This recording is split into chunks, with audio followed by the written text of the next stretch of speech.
তো নমস্কার সবাইকে এসএসসি কম্পিউটার হাব চ্যানেলের একটি শর্টস ভিডিওতে।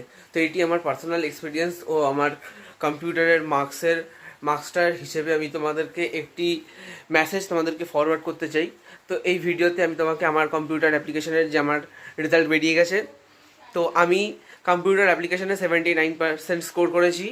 তো তোমরাও যদি এরকমভাবে ভালো করে পড়ো ও কনসেপ্টগুলি যদি জাস্ট তোমরা শুধু কনসেপ্টগুলি যদি ক্লিয়ার করো, শুধু কনসেপ্ট ক্লিয়ার থাকলে কিন্তু তোমাদেরকে মার্কস দেবে। আর তোমরা সিনট্যাক্স এরর করো না, যেটি আমি করেছিলাম, বহুত করেছি, প্রচুরবার করেছি সিলেকশানে, হাফ ইয়ারলিতে, প্রি বোর্ডসে, বাট বোর্ডসে আমি করিনি। আর তাছাড়াও যেগুলি ইম্পর্টেন্ট কথা আমি তোমাদেরকে যেরকমভাবে বলি প্রত্যেকটা চ্যানেলে, প্রত্যেকটা ভিডিওতে বলি, শর্টস হোক কিংবা লং এখন অবধি ছাড়িনি। তবে এই সপ্তাহে একটি ভিডিও সানডেতে আসবে, লং ভিডিও, ও তার সাথে একটি শর্টস ভিডিও থাকবে।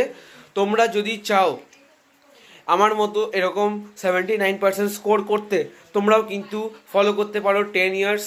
তার সাথে আইসিএসসি কম্পিউটার অ্যাপ্লিকেশনের যে বই, সেই বইটা কিন্তু তোমরা ফলো করবে। সেই বইটা পড়লেই বাস তোমরা আরামসে 79 থেকে 75 থেকে 85-90% স্কোর করতে পারবে, এমনকি 100% স্কোর করতে পারবে। আমি জানি না, আমার হয়তো কোথাও কিছু ভুল ছিল, তার জন্য হয়তো আমার 100%টা টাচ হয়নি, বাট 79% আমার হয়েছে। তো এটাই বলার ছিল যে তোমরাও যদি ভালো মতো পড়ার শুধু কনসেপ্টগুলিকে ক্লিয়ার করতে পারো, তোমরা কিন্তু তোমাদের টার্গেট অ্যাচিভ করতে পারবে। Thank you, love you guys, bye bye. Next ভিডিওতে দেখা হচ্ছে তোমাদের সাথে।